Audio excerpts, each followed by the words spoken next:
Hey everyone, it's Tom Lagana. I wanted to do a short video today about playing over one single harmony. And I was warming up today and I was thinking about some different ideas on how to play over one chord. And it was a pretty productive 15 or 20 minutes just thinking about some different things. I thought I would share them with you in a really short video today. So let's take a listen to the line first and then we'll come back and dissect it for a minute or two.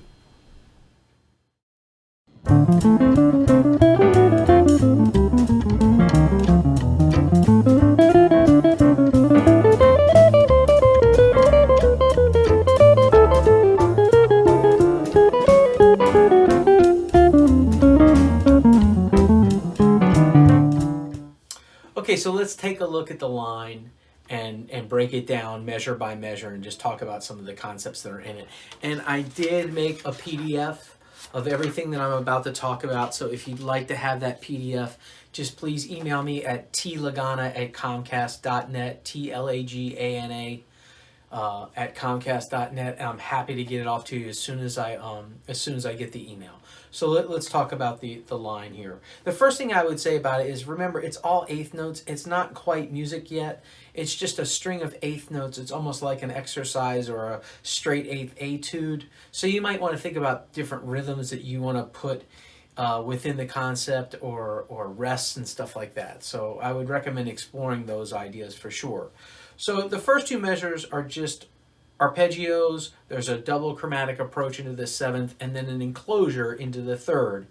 And remember, an enclosure is something that wraps around a chord tone. So it starts out, there's the minor seven arpeggio, there's the double chromatic into the seventh, and then the enclosure starting in the next measure, and then the minor seventh arpeggio coming back down again.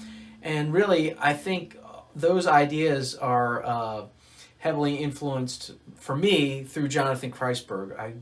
Those are some ideas that he likes to do a lot. In measures 3 and 4, this is the first time that I sort of get away from the original harmony. I'm not venturing that far, really. I've decided to superimpose an A whole tone scale over the D minor 7, which really, again, it's not that far of a stretch, being the 5 is the A is the 5 of the key. The line starts out though with, I think of the target is the A on beat 3 of measure 3. And what I play is all of the notes that encompass that. This is something that George Garzone talked to me concerning a concept of how he would play the minor third interval and play all of the notes in between that before moving on, and it gave it kind of a quasi bebop feel. So measure 3, that's all whole tone, and then it just resolves itself. It resolves itself right into a D minor 7 arpeggio. Measures 5 and 6 are just really kind of Dorian mode with some chromatic approach, again, more of like a bebop kind of sound. There's the bebop note, and then on measure 6 I do an arpeggio to get myself sort of into another register in a different area of the guitar. Still playing scale here. Measure 7 is now I'm thinking about some enclosures descending. And I really focus on that B natural, on that 13 in measure 7.